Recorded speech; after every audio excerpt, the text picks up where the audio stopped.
All right, excellent. Guys, give a big round of applause here. We've got JP and Brad from Onycha. And Stuart. And Martin. Guys, we've got the whole band up here. This is pretty. We're going to do an impromptu interview. When you guys were in the Bahamas, I heard you were playing with, like Nicole C. Mullen was down there. Sonic Flood was there. Was it, I mean, were you kind of in awe? Or were you kind of like, hey, you know, this is, did you get to talk to any of them at all? Or?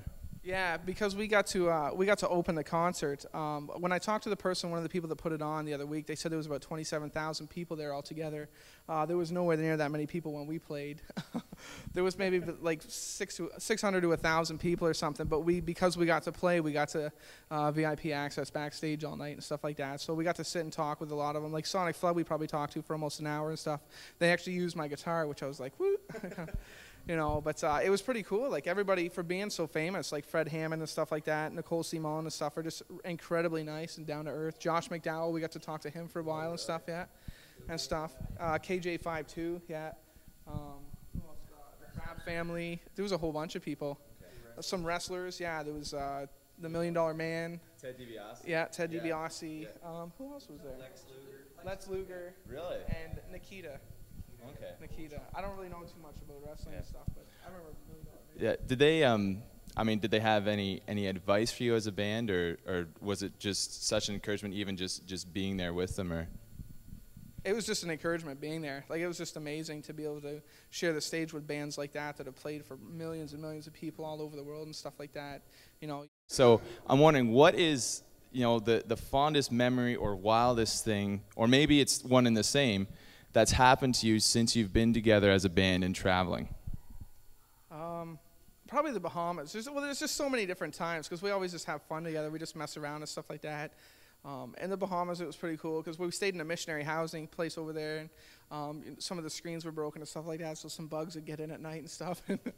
A couple times we woke Brad up with like a piece of straw on his face, and he screamed like a girl or something like that. Oh, they put a slug. They put a slug or something on my while I was sleeping, and then I wake up and I got this worm thing crawling all over me, and I was like, what?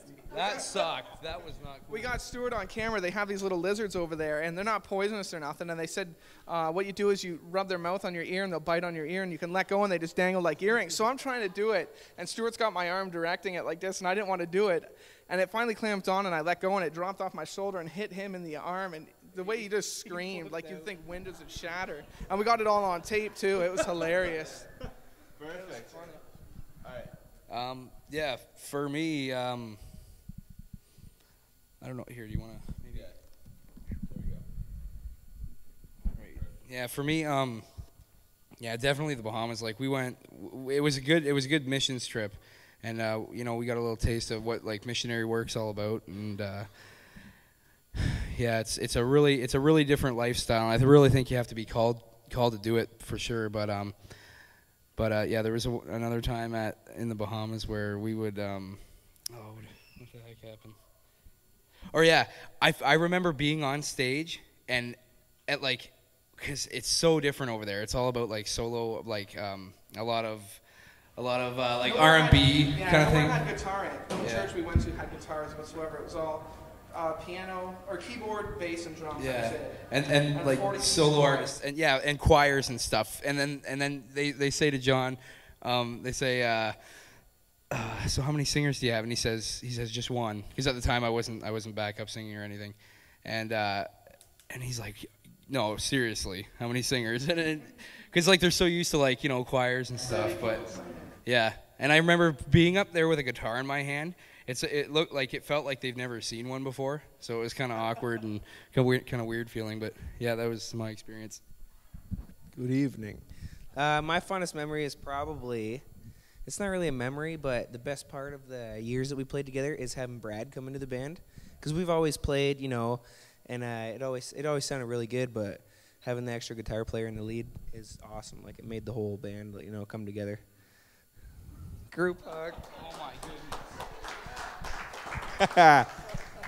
Yeah, but also it's really cool to be able to share your testimonies with people after we play, And it's just always nice, yeah, to have somebody come up and say, like, just talk to you, and they open up to you, and it's always nice to be able to open up back to them and let them know that they're not the only one in the situation, and God's always there no matter what. My best experience, I think, was probably in the Bahamas still. It didn't matter where you go, praising God is all the same, whether it's in the Bahamas or in Canada or in the States, anywhere, whether you're black and white. Christians seem to accept everybody as equal, which they should do, which is God. God accepts us all as equal. And I think over there, like I said, they was just invited us as though we was just family. We've been there all our lives. So that was it.